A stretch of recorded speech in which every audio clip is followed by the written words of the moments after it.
Well, listeners, we know that you are very, very excited about the fact that Municipal Waste are coming to Australia with this absolutely amazing Wasted tour. So we thought today we would actually get Tony from the band on the phone to chat about this amazing tour. Welcome to the program, mate.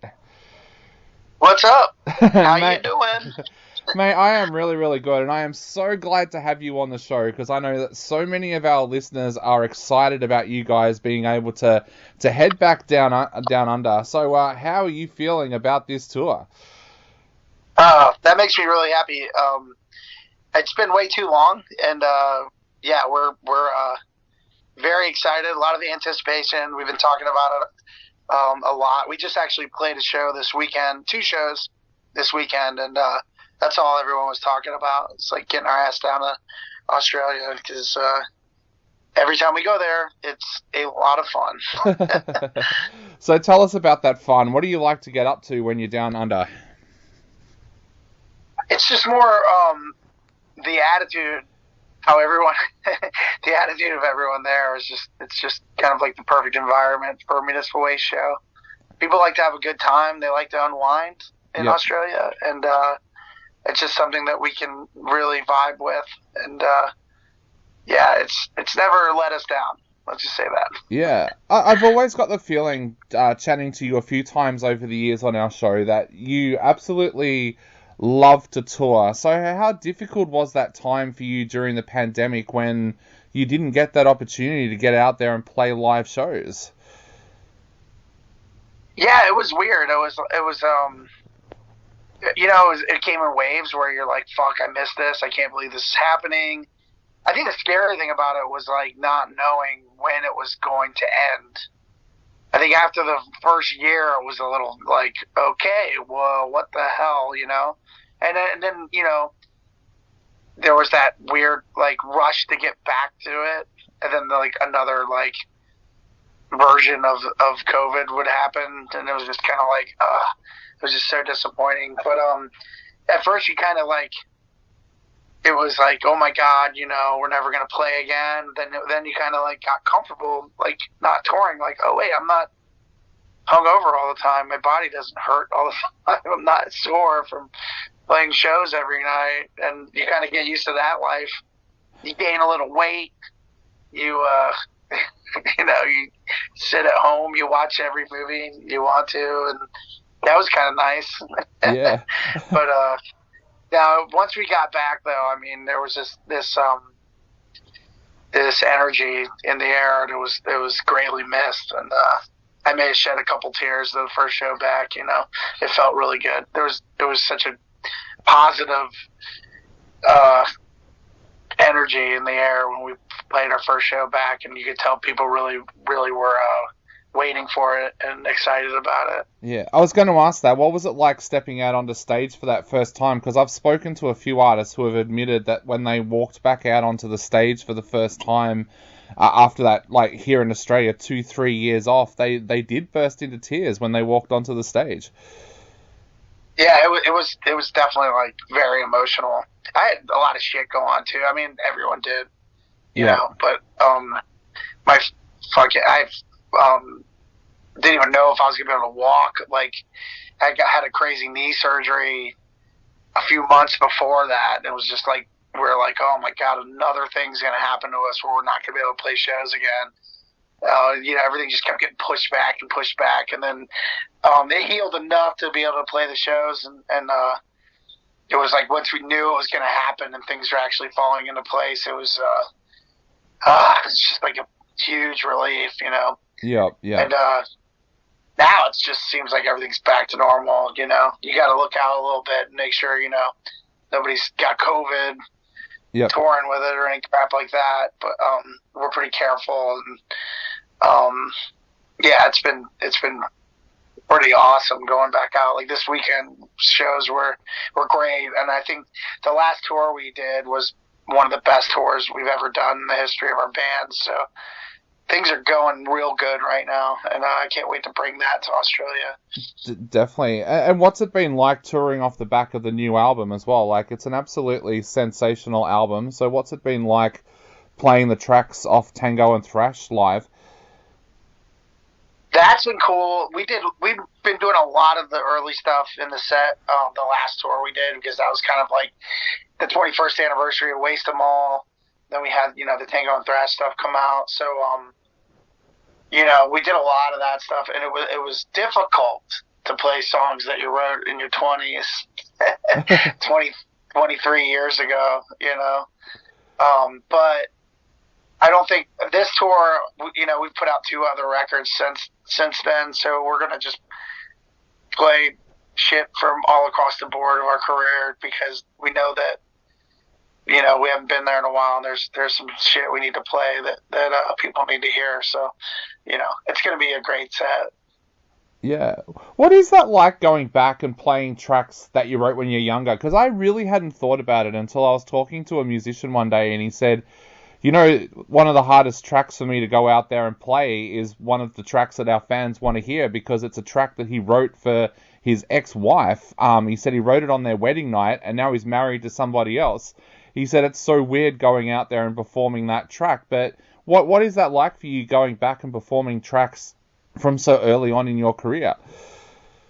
Well, we don't have a lot of love songs. Yeah. So we don't run into that problem. But the stuff that we wrote, when we were in our 20s, it was just a different style of aggression. It was just full, balls out, as extremely fast and insane as possible.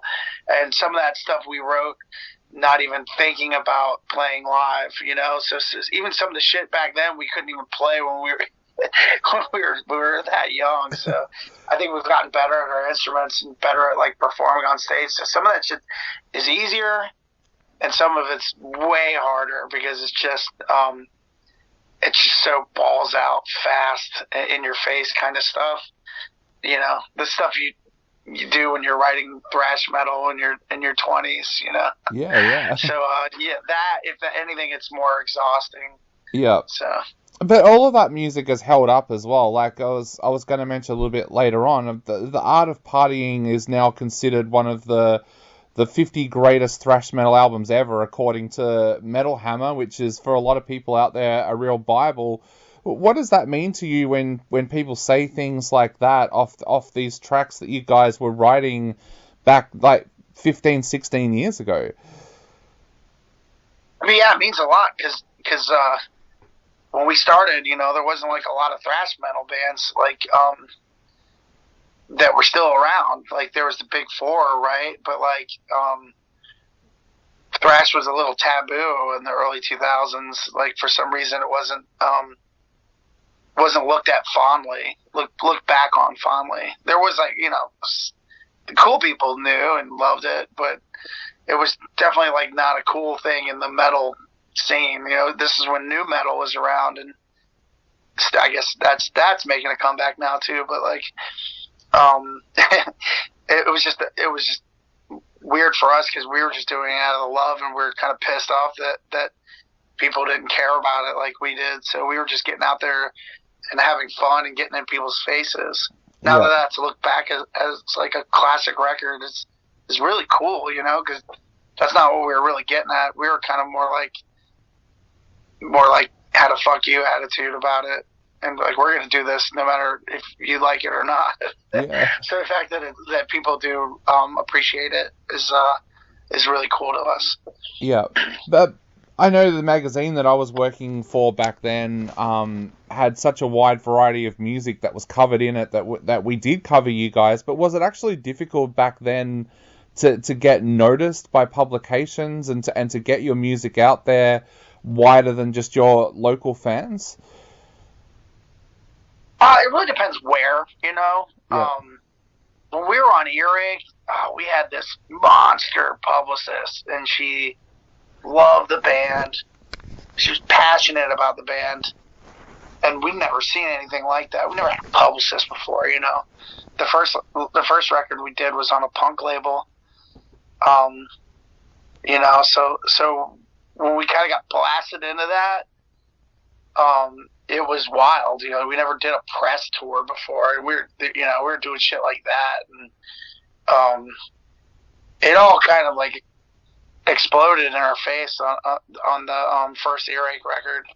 it wasn't anything that we ever expected. So that was a weird time for us. So when people like the first time someone came up to me and asked me for an autograph, I told them to go fuck themselves because I really thought they were just like making fun of me, you know, like. Yeah. I didn't realize like somebody actually wanted an autograph. Yeah. I was like, get the fuck out of my face, dude. You know, can I cuss? Or are you gonna beat me out? Or like, is cussing allowed on the show? Yeah, definitely. No worries at all. We're on digital radio, so that's fine. But yeah, it was a weird time. Like I remember, I was working for Buzz magazine at the time, and I did an interview with you back then, and my editor said I'm going to put it on the front cover, and I think everybody in the office were like, "What? A thrash metal band on the front cover?" Like it was such a weird moment in the office, but you guys seem to break that through. Like you were one of the bands I think that really kind of broke through and got that attention. When for you? Were you the guy that told me Jeff Hanneman died? You sound real familiar. Like, because I was doing an interview in Australia for a tour, and it was the day Jeff Hanneman died. That's how fucking long ago it's been. Yeah. That's how I found out, and I kind of like stopped the interview because I had to like take it in for a minute. Yeah, I don't know. Man, yeah, because you were like, how do you feel about that? I'm like, I don't know. Like, yeah, you just told me this. Like, maybe it wasn't you, but you sound familiar. I don't know. Yeah, we have spoken a few times over the years, but yeah, I wanted to ask, like, what was that like for you? Because it felt like Municipal Waste did break down a lot of boundaries that came around thrash metal at that time. So how did that feel for you, kind of being groundbreakers back then? At the time, when you're young, you just kind of expect everything, but then you don't expect it at the same time. Like, so it's, I don't know, you take a lot of shit for granted, and you also don't really understand what was going on. Like, I couldn't tell what was going on. Yeah. And so no, it wasn't like, we weren't like in the practice space being like, this is groundbreaking stuff. We just were like doing it because we like a COC record and we want to like play punk metal, you know. Like, so, yeah, I don't know. We just kind of thought that's just like what bands that were on a label did. You know, we didn't really realize the extremities of the attention we were getting. Because it was like new to us, and we were like, "Oh, this must just be what it's like to be in a metal band." You know, we didn't know what we're doing. So, Tony, which I kind of think what makes a lot of those earlier records so genuine too, because we really didn't care, and we were there. I mean, and we still, even to this day, just do it out of the love of it. And yeah, there's certain times where I wish I could have sat back and looked around and enjoyed it a little bit instead of just going full speed. But I appreciate it now for sure. Definitely. So, Tony, I know we are running out of time very quickly, so I had two really quick questions for you. First of all, it sounds like you've been having a bit of fun recently going back and playing some of the older tracks live. What can we expect from your set list here in Australia? I think the plan is to we have a lot of shit in our pocket, but I think the plan is to do stuff like that goes throughout the entire career. So we're going to do shit off all the records. We don't play for 20 minutes anymore, which is hopefully people enjoy that because we have a lot of records out now. So we're probably going to play stuff off of each record, and we're gonna go as hard as humanly possible, and hopefully the audience responds in the same way. Awesome. Well, mate, to finish off, what would you like to say to your fans out there who have already bought tickets to these shows or are about to go out and buy tickets? What would you like to say to them? Thank you. We can't wait to see you.